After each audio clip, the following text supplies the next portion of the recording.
Well, if there's one thing that Nollywood can't do, it is crime thrillers. Well, not anymore. Hello and welcome to Nollywood Fellow, a channel where I take you through Nollywood films. And today I'm excited to talk about a recent release on Netflix called Jolly Roger. This is by director WaltBanger, who just had another Netflix release just a month back, which is called A Sunday Affair, which is another movie I spoke about on this channel.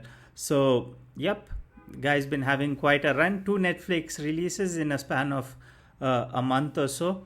Well, while the last one was like a romantic drama, this one, in his own words, is a romantic crime drama with bits of dark comedy. It's an interesting film, an interesting thriller, I would say. It starts with a dead man's narration, or a dying man's narration. Well, you have to watch out to figure that part out. And cut to a night at Lagos where there are these 2 corrupt cops who are stopping passers-by and fleecing them.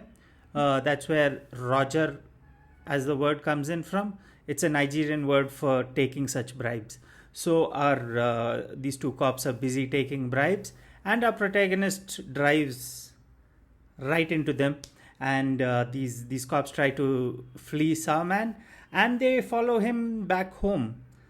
And this man is evidently rich, so the cops are just discussing how much to make him cough up. And meanwhile, they don't realize that their drinks have been spiked. The next thing you know is the policemen are handcuffed and our man has taken them hostage. From there on, what pans out is the story of the film. It runs in 2 parallel plots, what happens from then on and what has led up to this point. And in both the parallel stories, he has a friend along with him who is also his family doctor. And in the flashback, you can see that he's got this wife with whom he's been trying to conceive. As the story progresses, it has a good balance of flashbacks and whatever is happening next. And there are many interesting twists and turns that follow. So there's one thing that Nollywood thrillers usually fail to do, and that is tying up loose ends. There are thrillers with amazing plots like The CEO and Sanitation Day, which they don't do justice to. And in the rare event of a Nollywood film having a tight screenplay, a Nollywood thriller having a tight screenplay, like in the case of Greed Ojukokogokoro, just can't pronounce it. Yeah, that movie. The film is visually amateurish, but here, luckily, the cinematography is good. There's a bit of storytelling which is in a graphic novel style. That's also very well done.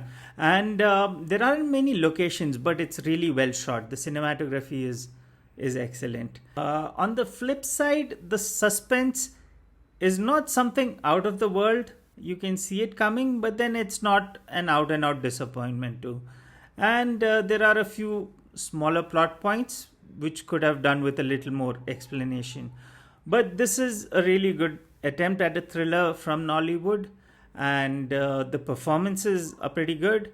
Daniel Effiong has done good as Brume, and so has Toni as his wife. Deyemi Okanlawon is good as the friend, and so are these 2 guys as police officers. There are only so many Nigerian names I can say at a go, so you've got to pardon me on that one. So all in all, I'd say it's a pretty interesting thriller. Do make the time for it, and do like, share, subscribe. Until next time, this is me, Nollywood Fellow, signing off. Ciao.